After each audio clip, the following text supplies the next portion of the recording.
argadhe jechuudha. Galeesan arrafaa galeesan hambuqadha jedheetiniin oduman assaabaa jiru maarafaa dhabe jechuudha. Eessan deeme arrafa ishee? Eessan deema? Lafa kanarra jiraachuu nama jibbisiisa. Eessan deema ishee? Bakki deeman jiru biyya ofiititti yoo boqanna jedhan rakkisaadha jechuudha. Eessa deemnee boqanna? Ishee ridduutii naan godha jechuudha. Shinti beetii gandaadhiini iyya arabaa nu gara fe'e akkatti birreeffinnu nutu beeka. Hin beektan ijoolleen biyya arabaa hundi keessanuu kan biyya ormaa jirtan jechuudha. Isinitti himuun barbaachisu waan ta'eef nama gaddisiisa baay'ee tokko nama gubaa. Ani ofii kiyyaaf na dhukkuba ofii kiyyaaf oduma na dhukkubuun hojjedha jechuudha.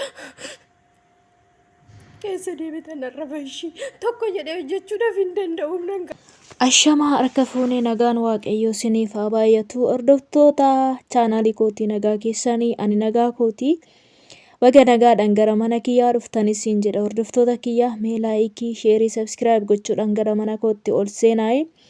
Hedduu takka galatoomaa warroonni sabskiraayib naaf gochaa jirtan akkasuma immoo koomentii jalatti irree yaada naaf ka'aa kan jirtan hundumti keessanuu laayikii kan gootan hedduu galatoomaa. Mee viidiyoo tokkoon isiniif qabadhee dhufee. Viidiyoon kun dhugaa rabbii waa'ee micoo kana baay'ee tokko keessa koona tuqee na gaddisiisee jechaadha. Micoon tun umurii waggaa 10 biyya Arabaa keessa hojjette. Maaloo micoodha ijoollee. Haadha ijoollee meeqaan taati bartuun carraa keenya siniin jedha dhugaa carraa shamarranii kun. Amma murtoo biraa gara itti gortu dhabduu beektu namni tokko edaa namni maaliif lubbuu isaa balleessaa shamarran kun maaf lubbuu isaanii balleessaa gaafa jennu. Edaa gaafa waan qabatu dhabee waan hojjetates waan godhu hundumtu jalaa duwwaa ta'e lubbuu isaa kanatti murteeffata du'a filata jechaadha. Amma micoon tun waggaa 10 biyya Arabaa keessa hojjette. Waggaa 10 biyya Arabaa keessa hojjette mana ijaarratte. Mana ijaarrattee waarrattee mana ishee akkamitti ijaarratte? Laalaa mijoo waggaa 10 dhiisati guyyaa 10 mee guyyaa 10 miti. Guyyaa takka. Jara kana bira jiraachuu jecha baay'ee ulfaataadha. Mana Arabaa keessa shinti beetii dhiqanii bakka jira hojii isaa islaa hin beektu. Keessaayyuu dhugaa waaqayyoo jecha ani faan amma duratti garuu homaanyuun jedhu saree faan dhiqa ijoollee keenya. Saree argitanii saree faan dhiqa jechaadha. Saree udaa ishii jira. Udaa ishii xaraguu fincaa ishii xaraguu jira. Sareedha bar nama miti kanas hin jechaaru kun. Akkanatti dafqa keenya cobsinee ho'aan qorraan qorra dandeenyee waarranne gaafa walitti qabannee tonu ijaarranne ija takkitti hidhan dhufee tanaasaseet inni fataa jedhee deeme makiinaatti qabeetoo jigsa. Yaa Rabbi ati faradi. Dafqa ijoollee keenyaa faradi. Dafqa ijoollee keenyaa faradi. Micoon tun garaana nyaatte dhugaa Rabbiiti. Bakka inni itti boqoddu hin qabu. Eessattan boqodha kaa'attee bara. Galuudha homtuu na nafne nan galadhee ni anette. Miskiina akka ishiin boossu akka ishiin hinqirfattee boossu jechaadha. Tuna nama waggaa 10 asitti dabarsite ijoollee meeqatu ishii darbe beektu? Mee anumtu fakkeenya isinii fudhadha. Guyyaan ani gaa'ela hiriyaa yookaan gooddanyaa kiyya wajjin hin gaa'ela godhanne ishiin har'a ijoollee meeqa qabdi seetan? Ani takkittiin godhadhee biyya ormaa kana dhufe. Ishiin garuu har'a ijoollee meeqa qabdi? Ijoollee 4 qabdi. Meeqa na tarte seetan? Ijoollee 3 na tarte. Dhaggeeffadhaa. Umurii keenya biyya Arabaa keessatti finneen beejoollee.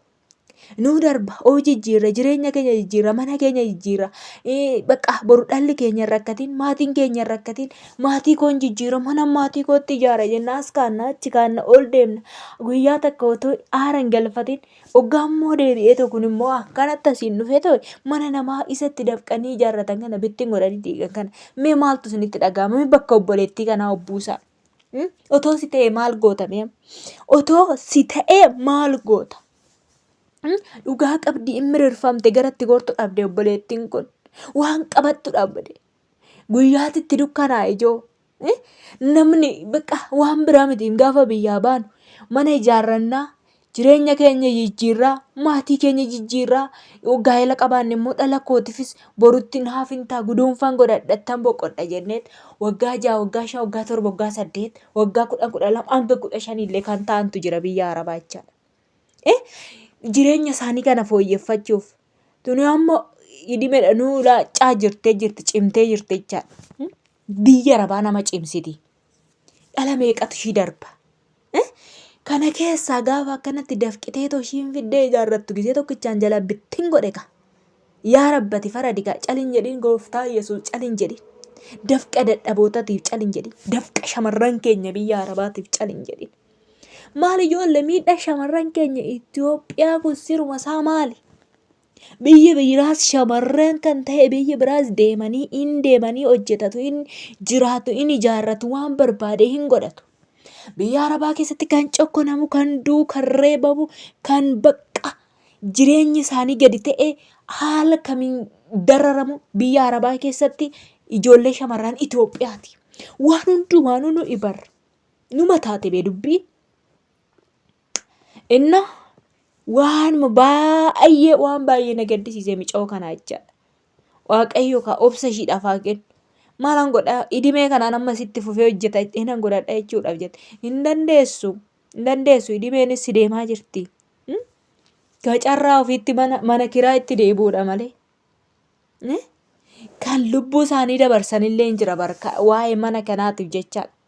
Micoon koggaa torba hojjettee akka boruu kanan gala ishiidha gaafa jedheetti akka guyyaa 5 tafe natti fakkaatti kenne citeefi gaafa ishiin galuudha kaatu mana akkamitti ijaarratte gisee tokkichatti qabanii jalaa diiganii ishiin koo argite. Kanarra micoo sun asammuu taatee ijoollee maraattee otoo akkanatti jettu gara biyyaatti galtee jechaadha. Gara biyyaatti galtee maal goote mana kiraatti deebite. Dura kiraa keessaa hin baaddee deemte. Deebitee mana kiraatti deebite. Umurii ishee umurii itti dhala godhachuun barbaachisu. Umurii itti abbaa manaa ishee wajjin jiraachuun barbaachisu. Umurii itti bakka ishee abbaa fi haadha ishee hiriyoota ishee wajjin bashannantee bakka hirriba gaarii galgala raftee ganama kaatu keessatti biyya Oromaa keessatti dugda jecha lukti jedhee gubachaa hojjechaa akkanatti fidaniit dafqa ofii akkanatti gisee tokkitti garbatti gadi naqu. Ani waanumti biyya keenyaa kun anaaf gaaffidha garuu.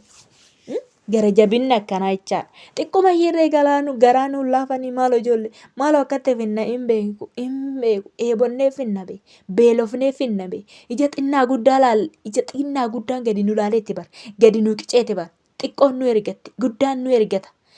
Shagaalaa jedhu bara nu shagaalaa miti bee. Nuyi nama dubartii mana bushuu danda'u nama mana qabu bee yerootu shagaalaa nu godhe malee dhugaa hoggaan kana yaadi keessa yoonna gubata rabbi. Hunduma biratti tuffatamneeti bara. Isa xinnaasa guddaa biratti ifatamnee finne bee. Kaan akaakuun akkanatti gisee takkitti akkana nu jalaa godha bara. Umaa miti ankootis sanumaaf deemti adii gamtolee tomasim jedhaniin jedha. Innaa akkasii hordoftoota chaanaalii kootii dhugaa rabbi baay'ee tokko na gaddisiise waa'ee micoo kanaa jechaadha. Waan dhaggeeffattaniif hedduu takka galatoomaa warroonni koomentii jalatti micoon tokko kaleessa waan tokko naa barreessitee turte. Feesbuukii kiyyaa na dubbisuu dandeessa jedheen ture maqaa feesbuukii kiyyaa halam makonni yoo jette na dubbista koomentii sii barreesseen jira. Rakkoo qabda warroonni biyya Arabaa keessatti rakkoo garaagaraa keessa jirtan madaamii sirreebdu maal ta'e lakkoofsa kiyyaallee siniif kennuu nan danda'a jechaadha. Kanaaf keessan na dubbisuu dandeessu siniin jedha obboleettiin sun barreeffamaa sii barreesseen ture ilaalladhu siin jedha laayik sheer gochuu keessan dagatinaa yaada qabdan immoo koomentii jalatti naaf kaan siniin jedha hordoftoota kiyya waan dhaggeeffattaniif galatooma yeroo gaarii qabaadha. Ciao ciao.